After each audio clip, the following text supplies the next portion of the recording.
We are going to miss a day. We're going to miss a week sometimes, Mhm. still getting back into the saddle because we're going to continue to practice. It's like building a muscle. In the beginning, you're very weak at it. You suck at it, actually. But you keep Hmm. it and you keep doing it and you keep showing up and you keep arriving the day after the day after day, because this is a practice. Welcome to Thriving with ADHD, a podcast where we'll share everyday practical tips to thrive in life as an adult with ADHD. This podcast is brought to you by Animo Sano Psychiatry, a behavioral health practice with a specialist ADHD clinic based in North Carolina. And this is your host, Nada Pupovac. Hello, and welcome to Thriving with ADHD.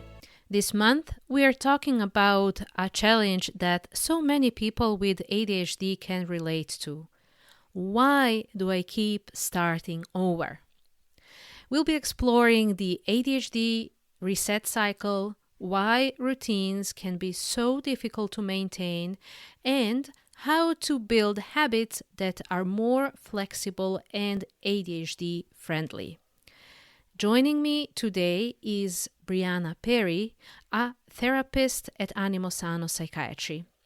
Breanna is a compassionate social worker who specializes in trauma-related conditions, anxiety, depression, and mood disorders. She takes a person-centered, strengths-based approach to therapy and is passionate about helping people navigate emotional and behavioral challenges in a way that aligns with their individual goals and values. I really enjoyed this conversation and I hope you'll find it encouraging, insightful, and full of practical takeaways. So let's jump in. Hello, Brianna, and welcome to Thriving with ADHD. This is your first guest speaking appearance at our podcast, but I hope it's just the first of many that we will do together. And when we talked about the topic, you mentioned that you really like to talk about and you're passionate about ADHD reset cycle and developing routines. And I'm very happy to talk to you about this topic. And just a reminder for anyone listening out there, and please know that starting over isn't a sign of failure. Also, we are here to help you and to let you know with the right mindset and strategies, perhaps something that you learned today could help you to set off some new routines that can help you to manage your ADHD and just live maybe a tiny bit better than you're managing at the moment. So the warmest welcome. Thank you. Happy to be here. Excellent. We're happy to have you. And let's kick off with the first question. As I said, many people with ADHD feel like they're constantly starting over with routines, exercise work, systems, self care, what have you. So, what would you say? Why does this pattern happen so often? Yes. So a few things actually. So a Hmm. lot of times when people have routines, sometimes the way they are rooted or their motivation behind their routine is a lot of time based on things they should do, maybe even what society deems that they're supposed to be doing. And so a lot of times we create routines out of things we have to do, not necessarily things we want to do. And so that motivation to do them creates pressure. And sometimes that pressure and anxiety can sometimes feel overwhelming to be consistent in them. So usually when I'm doing routine work with clients, it is rooted in what do you want to do? And that does not mean do nothing that you're responsible for. It means Hmm. creating an association that helps you really understand at an intrinsic level why I do the things that I do, even down to brushing your teeth, even down to taking a shower. And then in an advanced level is an exercise routine and a meal prep habit and cleaning your house on a regular basis. We can expand into those executive functioning skills that are a little bit more challenging, but we first have to remove the shame that we were first associating with why we did those things, because a lot of times we do those things because they were ingrained in us, maybe by parents or caregivers. You have to clean your room, you have to brush your teeth, and sometimes they even associate a little of what it means about you if you don't do those things. If you don't do this, you're lazy. If you don't do this, you're a junky person. And so we have all these stigmas running around in our minds, and that has created a negative association to carrying these daily tasks out. When I help clients create positive associations to doing these things, so therefore you want to do them, and you want to do them because they're bettering yourself. And so once we create those positive associations, it does become a lot easier to maintain them. Very interesting. And yes, you're absolutely right. And I'd say people with ADHD hear these labels all the time, and there is a self criticism, but also external criticism as well. And it's such a hard thing to cope with all of these things and being a productive human being, right? So, with that in mind, what would you say? How can someone tell then the difference between a routine that like genuinely isn't working, or that the routine that they simply fallen out of due to life circumstances or just ADHD challenges themselves? Yeah. Mm-hmm. So, okay. So you said the first one is either a routine that is not working for them. Okay. Yes. So a routine that's not working for you would look more like it kind of burns you out. Mm-hmm. Like you do it, but it actually provides a sense of burnout or overwhelm to just keep up with it. Maybe if it looks like, so for example, if you put maybe an unrealistic expectation on yourself to have no dishes in the sink every single day, Mm-hmm. right? But you work all day long, you have a little time to yourself, you get in late and you're tired. So it almost looks like Yes. a possibility to keep no dishes in the sink. That Mm. looks like a need for an adjustment to that routine. Maybe not no dishes in the sink, but maybe we load the dishes and they're dirty, but in the dishwasher. Maybe they're not in the sink, but they're in the dishwasher. So you do something else to kind of take the load off, but it's a compromise in the middle of not having a sink full of dirty dishes for all days of the week, right? Mm. So Mm-hmm. it's something that sometimes looks unrealistic based on your life situation, doesn't allow you to do this on a day to day basis. Like keep a spotless house and you have three kids and two dogs and you work 40 hours. Like it's Yes. literally impossible to do that. But you Yes. can find what middle grounds look like, in the sense of maybe that just looks like, okay, we'll focus on one room of the house a day. And that takes us 15 minutes of the day to do that. And so being able to find adjustments helps you manage a routine more consistently than just imposing this absolute that leaves no room for, you know, grace in your life. Yes. And if you are you stay at home, maybe you work from home or you work on your own schedule where you have a lot of time on your hands. And usually if I hear people say like the difficulty is because I'm distracted by something else, like I'm scrolling for 5 hours, that's why I can't do the Mm. dishes, or I'm on YouTube and that's why I can't mop the floor. Now I Mm. that is something keeping you from taking on the task, a barrier to doing the task. That doesn't necessarily mean you don't have time to do it. Yeah, okay. Fair enough. Yeah, so you would say the first is the case of maybe doing too much too soon and just taking on too much. And yes, you're right. This is kind of two-folded question. So sometimes it's life circumstances, but also maybe managing ADHD can be more challenging in some stages than the others. So can this be in the way of just all those executive functions and maintaining routines, if you will. The ADHD. Yes. Yeah. Yes, absolutely. Sometimes Yes. the ADHD and the lack of focus that comes from it can Mm-hmm. keep you from essentially that dopamine seeking behavior where you have Yes. distracted from doing Yes. the thing you don't want to do and you're more focused on the thing that you do want to do. That is definitely the case. Okay. Fair It's with enough. that. So that's where we talk about those motivations again and creating Mm. those associations to the things that you don't want to do. So, right, in other words, whenever there's this tether between do I want to doom scroll or do I want to clean up? Of course, the reward is coming from the doom scrolling. So, Mm-hmm. therefore, that means we need to create an association to the cleaning. Not that will ever be more. You will never get more dopamine from cleaning than you will get from YouTube Okay. or All right. Instagram. It's about more, but it is about some. Like there is a reward system, and sometimes if reward systems work for clients, they are able to. Okay, well, I will allow myself 1 hour of doom scrolling if I go ahead and clean the floor that only takes me 5 minutes.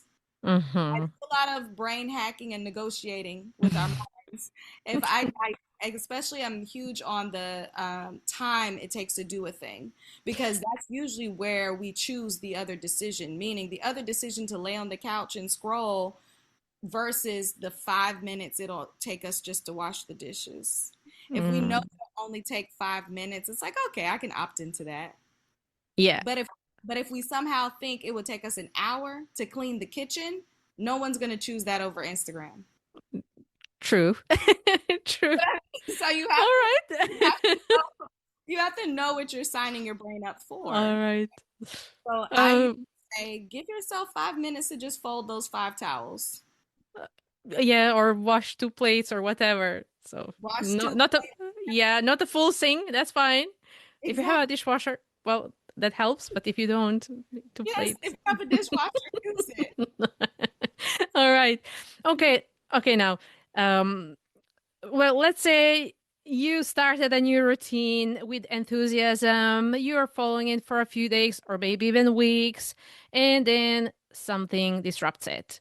Mhm. So, what tends to happen psychologically when that interruption occurs?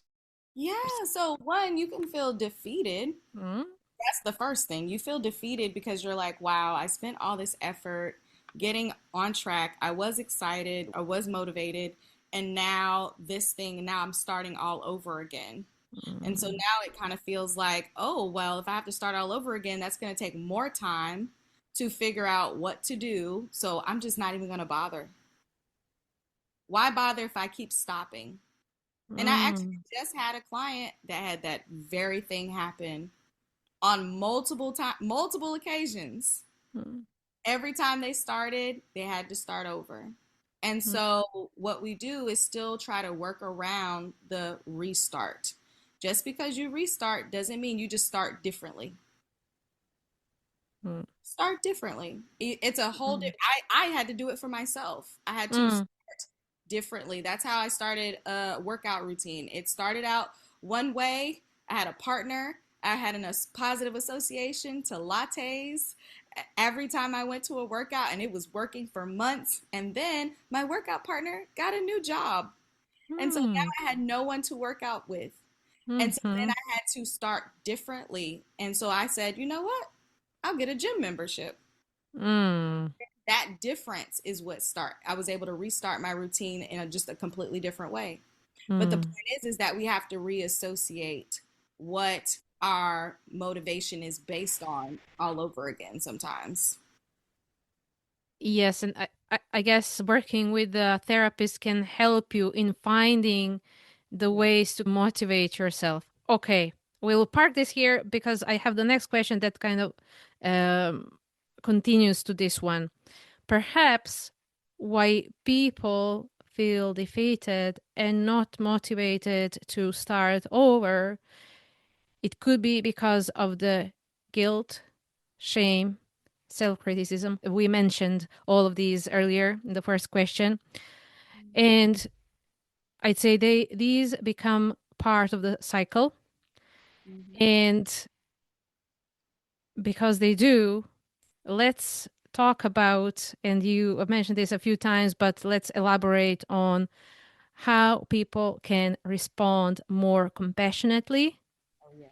when they find themselves starting over again. So you've mentioned a few times connecting to the positive things. So let's expand on this. I think it's a kind of game changer actually in this conversation. Yes. Yeah. So, one, that intrinsic motivation to be compassionate with themselves, to me, a lot of times comes back to goal setting. So, what outcome are you looking from instituting this routine?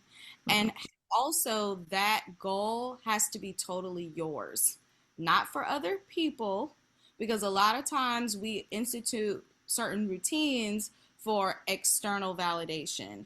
If I don't do this, someone in my house will be mad at me. If I don't do that, I'll be seen as this kind of person. That internal Mm, dialogue, right?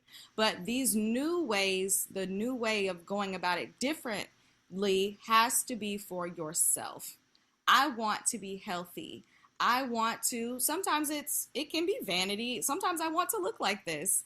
I want mm, to feel this way. When I go into my home, I want it to feel like this. I like the way it feels lighter when my house is clean. mhm. That's not about a partner. That's not about guests are coming over, because that's a lot of times what we hinge cleaning on is guests over. So let me hurry up and get something together. While that's an urgent motivator, and it does work, but it's not sustainable over the True. long run when you want to create a lifestyle. And that's what Yes. we're really talking about. These routines are supposed to be supporting our lifestyle overall. And so when we say, this is the lifestyle I want to lead, this is why I do what I do. So honestly, that is a constant narrative that you're holding in your mind every time you make the decision to do the thing. So when you set the routine, because you're not going to always be motivated, and that's the Mm, point. It mhm, starts with motivation, but after you've like opted your brain into doing this, like, okay, I can do this, there are going to be days you don't feel like doing it. And you still have to be able to affirm that original narrative that I'm doing this because I want this type of lifestyle. I want this type of outcome. I want to mm, live like this type of person. mhm, mhm. Good. I like it. Now, let's talk. So, consistency is the key. But let's talk, is it realistic for people with ADHD? Or should we talk and think about routines specifically for folks with ADHD in maybe a different way? What So would you it's say? absolutely realistic for those with ADHD to carry out what I'm talking about, because I am talking as a person who has had ADHD. Oh, okay. All right. All right. That's why I know these are the narratives that have to constantly happen. These are Mm, practices. So, one of the things with ADHD is we come from a place of perfectionism, when in fact mm, it has to be progress over perfection, which is what I usually do talk to my clients about a lot. So, when we are in progress, we are looking at our new routines that we are implementing as new practices. These mm, are not perfect make things by any means. We are going to miss a day. We're going to miss a week sometimes, mm, but we're mm, still getting back into the saddle because we're going to continue to practice. It's like building a muscle. In the beginning, you're very weak at it. You suck at it, actually, but you keep doing mm, it and you keep doing it and you keep showing up and you keep arriving the day after the day after day, because this is a practice. mhm, So, yes, mhm, being consistent with medication management if you're on medications, and also continuing to practice that. Guess what? I did not do it yesterday. I know I took a rest, but today I'm showing up for myself mhm, and for what I mhm. said I wanted. All right. So now, and thanks for disclosing you didn't have to, but thank you. Thank you. You're very kind. So now, as a therapist, and then also as someone who lives with ADHD, can you tell us, reveal a secret, what makes a routine more ADHD friendly? Are there any certain principles that tend to make routines easier? Or return to the routines after a day or a week of missing out on some of them? Yes. So to me, ADHD friendly routines look like giving yourself a little bit more time than maybe a Mm. neurotypical person. And what I mean by that, using for an example. So typically, maybe like a type A individual or neurotypical person, like just say if you go on vacation and you come back and you unload your suitcase the same day and you're going to put all your dirty clothes into the bin and you're going to put all your clean clothes back into the closet and you're going to move that suitcase into the closet. Okay, Mm-hmm. for ADHD, that might not happen. Okay. And you're going to give yourself the grace to do that, to take the time it may take to do that. For someone with ADHD, it may look more like I may not put this suitcase up for a week or a month. Mm.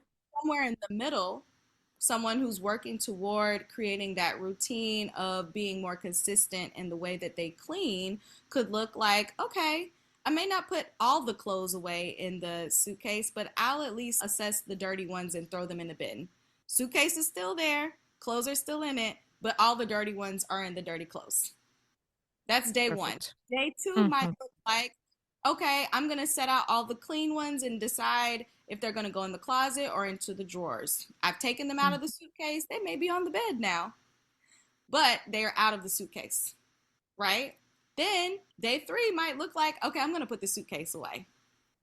Perfect. Or it could look like I time how long this whole task will take. I will give myself 5 minutes to clean out this suitcase and put it away. Do I have 5 minutes to do that? Sure.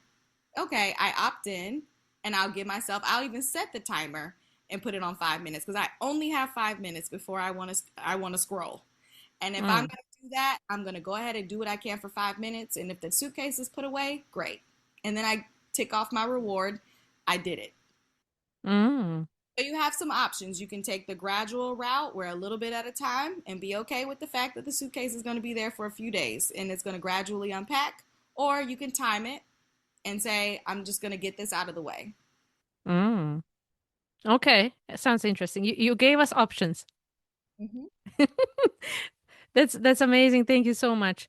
Okay, finally, so if someone listening today and feels like they've already restarted the same habit, routine, or system dozens of times and it's not sticking, so what would you want them to know? What would be your takeaway from everything we talked about? Yes, I want them to know that it doesn't have to be a perfect system. I want them to focus on progress toward their goal, not perfecting their goal. I want them to have a goal. I want them to intrinsically know why you want to have this routine. Do you want a workout routine or do you want a workout routine? Mm. Because sometimes we want certain things because we have been told extrinsically this is what we need to have to be a functioning member of society or a healthy adult. Mm. I want them to identify what they actually want. Because the things you actually, and the reason why is because the things you actually want are the things you already do. You actually want Instagram. You actually want to eat. You actually want to hang out with friends.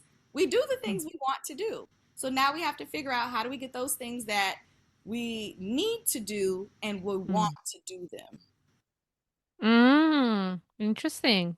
We have to close that gap Mm-hmm. because all the things we want to do, we already do them. Mm-hmm. Mm-hmm. Do we make another episode on how to close the gap, or would you reveal a few points? So what I will say is this. Sometimes it looks like when it comes to tasks that you don't necessarily want to do, let's just say laundry, but maybe Hmm. something you do want to do is just maybe watch Netflix. I always Yeah. say, create that positive association between watching a show and doing laundry or watching a show or putting it on Mm. YouTube while you're doing dishes. Something if you do need that dual attention type of activity that's really helpful for a lot of people when they're dealing with Hmm. executive functioning. Sometimes cooking looks like having music alongside, not feeling like, oh, I just got to do this in silence. Choosing Yes. that you're actually interested in, any way that you can create a dopamine enhanced activity with something that is not so fun, Mm-hmm. already create that association. Beautiful. There are so many things. Sometimes people struggle with like hygiene, right? Sometimes it's brushing teeth and showering. I like to say make it a spa experience. Make bathroom time like you're going to a spa every time. So you can Mm. actually, get really nice smelling soaps, or you can get lighting in your bathroom that actually feels like it sets a mood or a tone where you want to be there. Spaces in your home, like your bedroom, if you struggle going to bed on time, because sometimes it's hard to get off gaming systems to go to bed, make your bedroom somewhere you actually want to be in. Oh, this Set, is so amazing. Like, this is there's so another conversation. Top yeah, 50 ideas how to make boring things less boring and actually fun. So, this is all good. Thank you so much, Brianna. This was so good. So, to remember, progress over perfection, and just remember that you're doing things for yourself and that's helping you feel good, not for anyone else, but for yourself.